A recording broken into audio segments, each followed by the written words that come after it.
Sorry team members.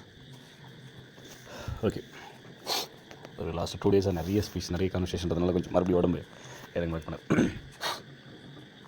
Okay, so first விஷயம் என்ன, எஸ்பிஓவில் இனிமேல் எப்பயுமே ஜாயினிங் ஃபீஸ் அப்படிங்கிறது கிடையவே கிடையாது. ரைட், எஸ்பிஓவில் ஃப்ரீயாகவே நீங்கள் சம்பாதிக்கலாம். ரைட், அதுக்குன்னு எவ்வளோன்ற ஒரு லிமிட் எல்லாம் இருக்கும்ல. ரைட், ஜாயினிங் பேக்கேஜ்னு ஒன்று வச்சுருப்போம். அந்த பேக்கேஜில் என்ன இன்கமோ நீங்கள் அந்த ஜாயினிங் பேக்கேஜில் ஃப்ரீயாக ஜாயின் பண்ண போகிறீங்க, அதில் இன்கம் எடுக்க போகிறீங்க. ஓகேவா? அதுக்கு மேலே அப்கிரேடட் பேக்கேஜ்னு ஒன்று இருக்கிற போது அந்த அப்கிரேட் அப்படிங்கிறதுக்கு என்ன டார்கெட்டாக கொடுக்க போகிறாங்க அப்படிங்கிறத அங்கே கேள்வி. ஆல் சேகரன்றதை இனிமேல் டார்கெட்டாக கொடுக்க போகிறது இல்லை. இது ரெண்டாவது அனௌன்ஸ்மெண்ட். ரைட், ஸோ ரெஃபரே பண்ண முடியாதுன்னா கண்டிப்பாக ரெஃபர் பண்ணலாம். ரெஃபர் பண்ணால் இந்த அப்கிரேட் அப்படிங்கிற விஷயம் நம்ம எதுக்கு சொல்லுவோம்னா, ஒர்க்கிங் இன்கம் இன்க்ரீஸ் பண்ணுறதுக்காக தான். நம்ம எஸ்பிஓவில் அப்கிரேட்ன்ற ஆப்ஷன் அதுக்காக தான் இருக்கும். நம்ம ரெஃபர் பண்ணுறதும் அதுக்காக தான். இங்கே நான் ஒர்க்கிங் இன்கம்காக கிடையாது, உங்களுக்கே தெரியும். சரிங்களா? நம்ம கோல்டுக்கு டைமண்டுக்கு அப்கிரேட் பண்ணிக்கும் போது நம்மளுடைய ஒர்க்கிங் இன்கம் ரேஞ்ச் இன்க்ரீஸ் ஆகும் இல்லையா? ரைட், ஸோ அப்போ என்ன பண்ண போகிறோம், அந்த ரேஞ்சை இன்க்ரீஸ் பண்ணுறதுக்காக நம்ம பண்ண வேண்டிய அப்கிரேடை இனிமேல் ரெஃபரல் பண்ணி அப்கிரேட் பண்ணணுன்றது அவசியம் கிடையாது. அதுவும் தேவையில்லை. நான் ஒர்க்கிங் இன்கம்னு தனி லிஸ்ட் இருக்குது. சரியா?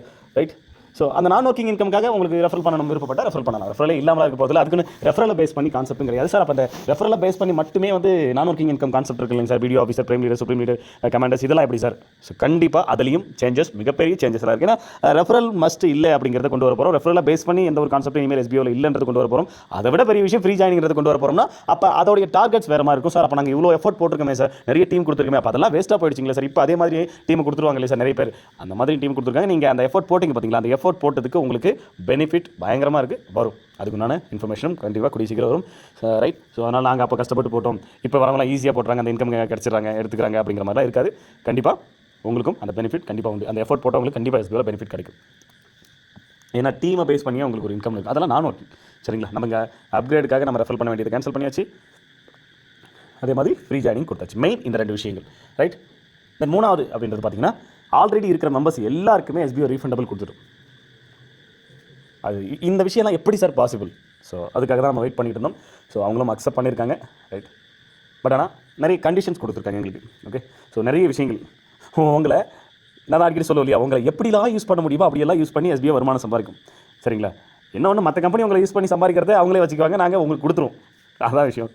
கொடுக்கும்போது அதில் ஏதோ ஒரு கமிஷன் பிடிச்சிக்கும், அட்மின் சார்ஜ்னு சொல்லிட்டு. அந்த அட்மின் சார்ஜ்லேயே இன்க்ளூட் தான் அந்த 5% டிடிஎஸ்ன்றது. அப்போ பேலன்ஸ் 15% தான். 15% மற்ற விஷயத்தெல்லாம் போயிட்டு தான் எஸ்பிஓக்கு நிற்கிற விஷயங்கள் நிற்கும்.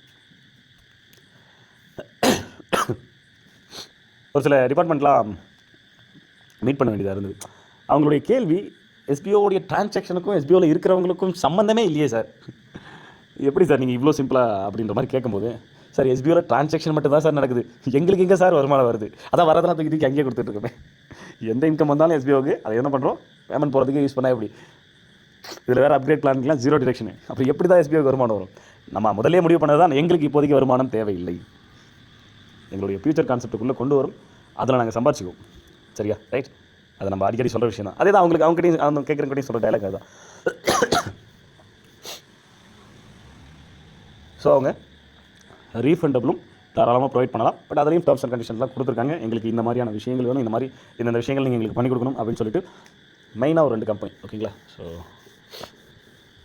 ஒரு 75% ஒரு கம்பெனி, இன்னும் ஒரு 60% சொல்லலாம், 60-40 அந்த ரேஞ்சில் தான் அவங்க நமக்கு சப்போர்ட் பண்ணுறாங்க. நாம் அதுக்கேற்ற மாதிரி அவங்களுக்கு நம்மளுடைய வேலையை செஞ்சு கொடுக்க போகிறோம். ஓகே, அதனால் நம்ம அதுக்கப்புறம் டீட்டெயிலாக பார்க்கலாம் கிட்ட போயிட்டு. சரி, ஓகே. ஸோ இப்போ எங்களுக்கு இந்த இன்ஃபர்மேஷனே நேற்று எங்களுக்கு கிடச்சிது. ஓகே, கன்ஃபார்மாக பண்ணுறேன், எங்களுக்கு இந்த மாதிரியான விஷயங்கள் வேணும். ஸோ இன்றைக்கி ஃபுல்லாகவே அது ரிலேட்டடான ஒரு ஆர்குமெண்ட் தான். ஆர்குமெண்ட் மீன்ஸ் என்ன, மீட்டிங். ஓகே, நான் அது எங்களுக்குள்ள அது ஆர்குமெண்ட்டாக இருக்கிறதுனால ஆர்குமெண்ட் சொல்கிறேன். அது எப்படின்னா, அது மீட்டிங் மாதிரி. நம்ம கம்பெனி சைட்லேருந்து சொல்லும்போது மீட்டிங் தான் சொல்லுவோம் இல்லையா? ரைட், ஸோ என்ன பண்ணலாம், எப்படி பண்ணலாம், இது எப்படி நம்மளால் முடியும், இதுக்கெல்லாம் என்ன பாசிபிலிட்டிஸ் இருக்குது, ஓகே, இது எப்படி சாத்தியம் அப்படின்னு சொல்லிட்டு அது ஒரு பெரிய கான்வர்சேஷன் போச்சு. அது இன்னமும் முடியல. நாங்கள் என்ன, ஏன்னா அவங்க கேட்டிருக்கிற விஷயங்கள் நாங்களும் டிசைட் பண்ணலை. எங்கள் ஐடியாவில் இல்லாத கான்செப்ட்ஸ் அதெல்லாம். சரி, ஓகே, இதெல்லாம் நீங்கள் எங்களுக்கு பண்ணணும், அப்படி பண்ணிங்கன்னா எங்களால் இந்த அளவுக்கு உங்களுக்கு ஃபினான்ஷியலாக சப்போர்ட் பண்ண முடியும் அப்படிங்கிறதையும் சொல்லியிருக்காங்க. சரி, ஓகே சார், எங்களுக்கு ஒரு 3 to 4 days டைம் கொடுங்க, இந்த பொங்கல் லீவ்லாம் முடியட்டும். லீவ் முடிஞ்சதுன்னா உங்களுக்கு அதுக்கு ஒரு கன்ஃபர்மேஷன் கொடுக்குறோம், எங்களால் என்னென்ன முடியும், நாங்கள் என்னென்ன சேஞ்சஸ் கொண்டு வர போகிறோம் அப்படிங்கிறத சொல்கிறோன்னு சொல்லியிருக்கோம். சரி, ஓகே, இந்த பிரேக்லாம் முடிஞ்சதும், இந்த லீவெல்லாம் கவர்மெண்ட் லீவ்லாம் முடிஞ்சதும் சொல்லுங்கன்னு சொல்லியிருக்காங்க. ஓகே, ஸோ இப்போ இதுதான் நடந்திருக்கிறது, எஸ்பிஓவில் நடந்திருக்கிற விஷயங்கள் இதுதான். ரைட், ஸோ இப்போ எஸ்பிஓ அவங்க கன்ஃபர்மேஷன் கொடுத்துட்டாங்க. இப்போ அவங்க கேட்டிருக்கிற விஷயங்களை நாம் எப்படி செய்ய போகிறோம்? ஏன்னா நாம் சொன்ன விஷயங்களையும் தவிர்த்து அவங்க எக்ஸ்ட்ரா நமக்கு நிறைய விஷயங்கள் இதெல்லாம் எங்களுக்கு வேணும், இந்த மாதிரி தான் வேணும்னு அவங்க ஒரு லிஸ்ட்டு கொடுத்துருக்காங்க. இப்படி தான் எங்களுக்கு அது என்ன மொட்டையாக சொல்கிற அவ்வளோதான். அது என்ன எதுன்னு ஓப்பனாக சொல்லிட முடியாது இல்லையா? ஆனால் இப்போ சொல்ல மாட்டேன், நம்ம பிளான் பப்ளிஷ் பண்ணும்போது சொல்லுவேன். உங்களுக்கு தெரிஞ்சு தானே ஆகணும். பிளான் என்னென்னு உங்களுக்கே தெரியாது, அப்புறம் நீங்கள் எப்படி ஒர்க் பண்ண முடியும்? எது எப்படி இருந்தாலும் உங்களுக்கு ஒர்க் ஈஸியாக இருக்கணும், ஈஸி டு அண்டர்ஸ்டாண்டிங்காக இருக்கணும். ஓகே. ஸோ நம்ம ஒரு 1000 ரூபாய் இன்வெஸ்ட்மெண்ட் பண்ணுறோன்னா நம்ம ஒரு 5000 10,000 சம்பாதிச்சா தான் வருமானம், ரைட்? மினிமமாக நான் சொல்கிறது, மேக்ஸிமம் லட்சக்கணக்கில் கூட சம்பாதிக்கலாம். ஸோ அந்த கான்செப்ட்டில் தான் நாங்களுமே மேக் பண்ணி கொடுத்தோம். அவங்க நிறைய விஷயங்கள் இப்போ கேன்சல் பண்ணி இல்லை எங்களுக்கு இப்படி தான் வேணும், இந்தந்த விஷயங்கள்லாம் நீங்கள் எங்களுக்கு பண்ணி கொடுக்கணும், மந்த்லி இவ்வளோ டார்கெட்ஸ் அப்படிங்கிற மாதிரிலாம் கொடுத்துருக்காங்க. சரி, ஓகே, தப்பு இல்லை. நாங்கள் எங்களுக்கு கொஞ்சம் டைம் கொடுங்க, நாங்கள் டிசைட் பண்ணி சொல்கிறேன்னு சொல்லியிருக்கோம். ஸோ இப்போ நான் இங்கே சொல்கிற விஷயம் என்னென்னா, வெயிட் பண்ணுங்கள். ஓகே. ஸோ இந்த கவர்மெண்ட் ஹாலிடேஸ் முடியட்டும்னு ஒரு 3 to 4 days, இந்த பொங்கல்லாம் முடியட்டும். ஓகே. நாம் வந்து ஒரு சாட்டர்டே சண்டே போல் ஒரு கன்ஃபர்மேஷன் உங்களுக்கு கொடுக்குற, சாட்டர்டே கம்மிங் சாட்டர்டே ஆர் சண்டேவில் ஒரு கன்ஃபர்மேஷன் கொடுக்குறோம். ஓகே. ஏன்னா நம்ம அவங்க கேட்டுக்கிற மாதிரி பண்ணணும். ஓகே. ஏன்னா அப்படி பண்ணும்போது எஸ்பிஓ நான் அடிக்கடி சொல்லுவோம் இல்லையா, எங்களுடைய ஃபியூச்சர் கான்செப்ட் வரப்போகுது, எங்களுடைய ஃபியூச்சர் கான்செப்ட்டும் வரப்போகுது, ப்ளஸ் அவங்க கேட்ட விஷயங்களும் நம்ம பண்ண போகிறோம். அதுக்கேற்ற மாதிரி டோட்டல் எஸ்பிஓவும் மாற்ற போகிறோம். எஸ்பிஓ பார்ட் டைம் ஜாப் அப்படிங்கிற அந்த கேட்டகரியிலேருந்து வெளியே போகுது. அவ்வளோதான். இந்த 2 விஷயம் அவங்க சொல்லியிருக்கிற விஷயமா அவ்வளோ பெரிய விஷயம் எஸ்பிஓக்கு. டோட்டலாக எஸ்பிஓடைய கான்செப்ட் வேறு மாதிரி மாறும். எஸ்பிஓ பண்ணுறது அப்படியே டிட்டோ எல்லாரும் காப்பி அடிக்க போகிறாங்க, அதுவும் தெரியும், அதுவும் கன்ஃபார்மாக தெரியும் எனக்கு. அது நம்ம லான்ச் பண்ணதுக்கப்புறம் நடக்கும். ஓகேவா? ஸோ எஸ்பிஓ என்ன பண்ண போது, பார்ட் டைம் ஜாப் அப்படிங்க. எஸ்பிஓனா என்னங்க, ஸ்கூல் ஆஃப் பிஸ்னஸ் ஆர்கனைசேஷன் என்னங்க, அது என்ன கம்பெனி, என்ன அங்கே நடக்குது அப்படின்ற ஒரு கேள்வி கேட்டால் நீங்கள் என்ன சொல்லுவீங்க? அது ஒரு பார்ட் டைம் ஜாப் கம்பெனிங்க. டக்குனு தானே வரும், அது ஒரு பார்ட் டைம் ஜாப் ப்ரொவைட் பண்ணுற கம்பெனி. அதுக்கப்புறம் அதில் டிஜிட்டல் மார்க்கெட்டிங், அப்டேட் மார்க்கெட்டிங், இதில் அதெல்லாம் நம்ம சொல்லுவோம். அது உட்காந்து வெப்சைட் வச்சு எக்ஸ்ப்ளோர், அதெல்லாம் இல்லை. ஃபஸ்ட்டு வர டயலாக் அது ஒரு பார்ட் டைம் ஜாப் ப்ரொவைட் பண்ணுற கம்பெனின்றது தான் மெயின் ஃபஸ்ட்டு விஷயம் இல்லையா, ரைட்?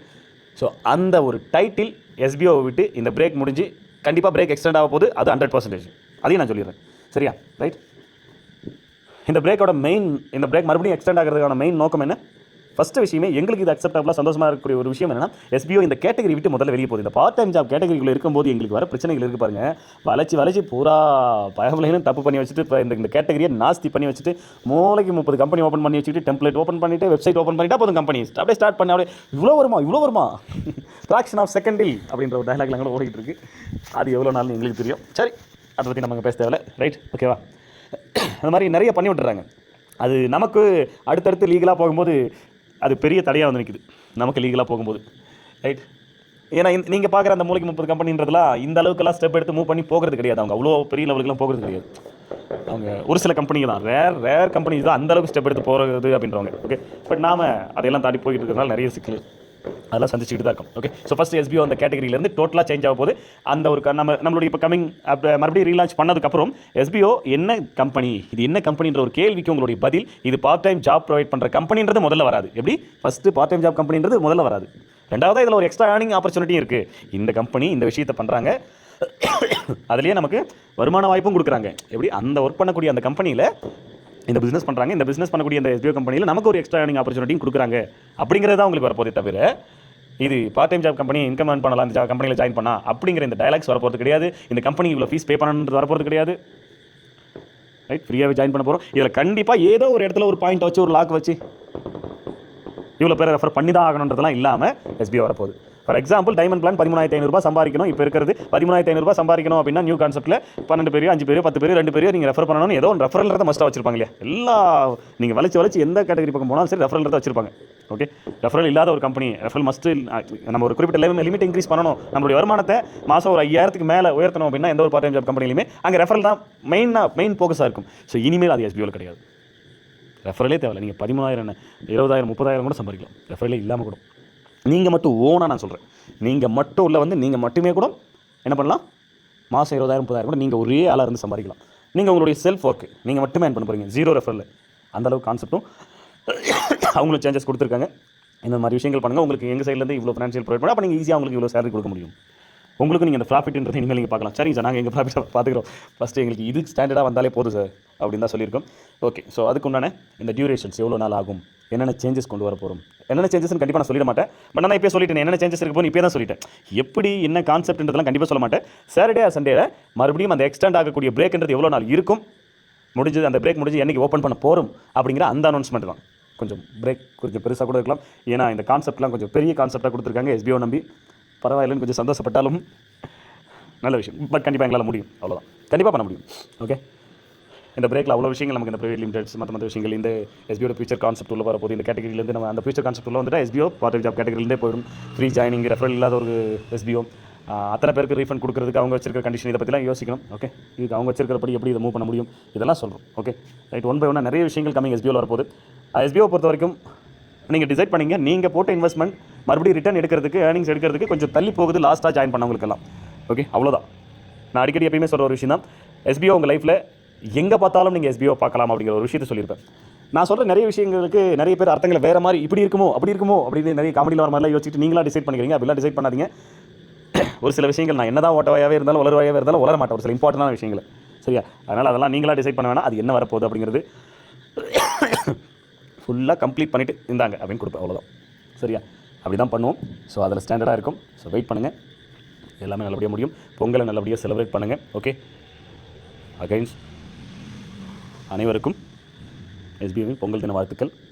ஓகே, ஸோ இந்த சாட்டர்டே சண்டேவில் உங்களுக்கு அந்த டேட் எவ்வளோ நாள் போக போகுது, எப்போ வரப்போகுது அப்படிங்கிற சொல்கிறேன். அதே மாதிரி இன்னும் 2 விஷயம் நான் சொல்லிடுறேன். என்ன அப்படின்னா, ஒரு சிலர் ரொம்ப ரேர் பீப்புள் தான், மொத்தமே ரொம்ப கம்மியான பீப்புள் தான் நினைக்கிறேன். அது கரெக்டாக கவுண்ட் தெரியல. கொஞ்சம் பேர் அமௌண்ட் மாற்றி ஃபஸ்ட் மாதிரி மாற்றி அனுப்பிட்டு இருக்காங்க போல. ஸோ எஸ்பிஓக்கு வேறு எங்கே அனுப்புறது, ஸோ அந்த பேமெண்ட்ஸ் எல்லாம் போகிறதுக்கு ட்ரை பண்ணுறாங்க. பட் என்னன்னா நம்ம அக்கௌண்ட்ஸ் எல்லாம் லாக் பண்ணி வச்சிருக்காங்க. ஸோ யூஸ் பண்ணக்கூடாது, நம்ம ப்ரைவேட் லிமிட் வந்ததுக்கப்புறம் தான் மறுபடியும் ஆக்சஸ் பண்ணணும் அப்படின்றதுக்காக. ஸோ அதனால் கொஞ்சம் ட்ரான்சாக்ஷன்லாம் ஸ்டாப் ஆகிருக்கனால அவங்களால அட்மின் மேலே அதை 18% பிடிச்சிட்டு தான் போடுவாங்க, பிடிக்காமலாம் போட போகிறதில்ல. இருந்தாலும் அதை பண்ண முடியாது இருக்குது. அதை கொஞ்சம் சொல்ல சொன்னாங்க, மெசேஜ் வந்துட்டு இருக்குன்னு. கொஞ்சம் வெயிட் பண்ணுங்கள். மேபி ஒரு 1 வீக் 10 டேஸ்க்குள்ளே நமக்கு நியூ அக்கௌண்ட்ஸ் கிடச்சிரும். அதிலேருந்து உங்களுக்கு வரதுக்கான வாய்ப்புகள் நிறைய இருக்குது. கொஞ்சம் வெயிட் பண்ணுங்கள். ஒன்று, ஏன்னா தவறுதலாக தான் அனுப்பிடுங்க, நம்ம எதுவும் சொல்ல முடியல, சுச்சுவேஷன்ஸ் அந்த மாதிரி இருக்குது. நிறைய விஷயங்கள், நிறைய பேமெண்ட்ஸ், நிறைய இதனால் எங்களால் போட முடியாத நிறைய பாதிப்புக்குள்ளே இருக்குது. சரி, பரவாயில்ல, எல்லாருக்கிட்டையுமே சொல்கிற விஷயம் தான். கொஞ்சம் வெயிட் பண்ணுங்கள், நியூ அக்கௌண்ட் ஒன்று பண்ணிக்கலாம் அப்படின்னு தான் சொல்லியிருக்கோம். உங்களுக்கும் அதுதான். இது ஒரு விஷயம்.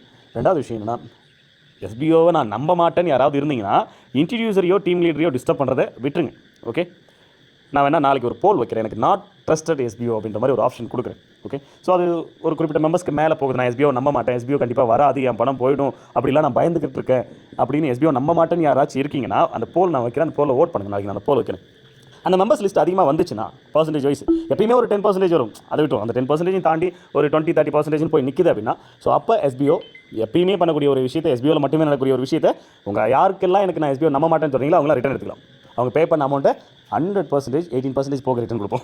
ஏன்னா அதுக்கெல்லாம் உட்காந்து நாங்கள் டேக்ஸ் கட்டிட்டு இருக்கோம். அதனால் 18% போக என்ன அமௌண்ட்டு அதை உங்களுக்கு ரிட்டர்ன் கொடுத்துருவாங்க. ஓகே, ஸோ பட் ஆனால் அதுவும் இப்போ முடியாது, நியூ அக்கௌண்ட் வந்தால் தான். ஸோ அதுக்குண்டான வேலைகள் என்னவோ அது நாங்கள் ப்ராசஸ் பண்ணுறோம். ஓகேவா? ஸோ அதனால் நீங்கள் மற்றவங்களை டிஸ்டர்ப் பண்ணாதீங்க. இன்ட்ரடியூசர் டீம் லீடர்ஸ்லாம் டிஸ்டர்ப் பண்ணுறதை விட்டுட்டு நான் நைட்டோ இல்லை நாளைக்கு அது ஒரு போல் வைக்கிறேன், அதில் நீங்களாம் ஓட் பண்ணுங்கள். அது ஒரு எப்பயுமே நமக்கு ஒரு 10-11% நம்ம சொல்கிறதுக்கு ஆப்போசிட்டாக வந்து நிற்கும். அதை நாங்கள் அவ்வளோ வந்தால் நான் எடுத்துக்க மாட்டேன். எனக்கு ஒரு 20-30% வரைக்கும் மக்கள் நம்பிக்கை இல்லை எஸ்பிஓ மேலேன்ற மாதிரி வந்துச்சு அப்படின்னா கண்டிப்பாக அத்தனை பேருக்கும் யாரெல்லாம் அப்ளை பண்ணுறாங்களோ அத்தனை பேருக்கும் நான் ரீஃபண்டபிள் கொடுக்குறோம். விஷயம் என்ன அப்படின்னா, உங்களால் மறுபடியும் எஸ்பிஓக்குள்ளே வர முடியாதுன்றதை சொல்லிக்கிறோம். ஏன்னா எஸ்பிஓட கான்செப்ட் டோட்டலாக மாறப்போது. நீங்கள் என்ன நினச்சாலும் வரைய முடியாது. நீங்கள் எஸ்பிஓக்குள்ளே மறுபடியும் வரணும்னா உங்களுடைய இன்வெஸ்ட்மெண்ட் குறைஞ்சது ஒரு 20,000-30,000 மேலே போகும். ஏன்னா உங்களுடைய ஆல்ரெடி நீங்கள் லாகின் பண்ண டிவைசஸ் யூஸ் பண்ண முடியாது, பேன் கார்டு யூஸ் பண்ண முடியாது, பேங்க் அக்கௌண்ட் யூஸ் பண்ண முடியாது, ஃபோன் நம்பர் யூஸ் பண்ண முடியாது, மெயில் ஐடி யூஸ் பண்ண முடியாது, எதுவுமே யூஸ் பண்ண முடியாது. மறுபடியும் எஸ்பிஓக்குள்ளே நான் இப்போ நம்பர் எஸ்பிஓன்னு வந்தாலும் ஏற்றுக்க மாட்டோம். செல்லாதுன்றோம். சரிங்களா? அதனால் யோசிச்சு டிசைட் பண்ணுங்கள். இது நான் ஏதோ பயமுறுத்தலாம் இல்லை, சீரியஸாக சொல்கிறேன். எங்களுக்கு நம்பக்கூடிய ஒரு மிகப்பெரிய ஃபேமிலி இருக்குது, அதுக்காக நாங்கள் ஓடிட்டு இருக்கோம்.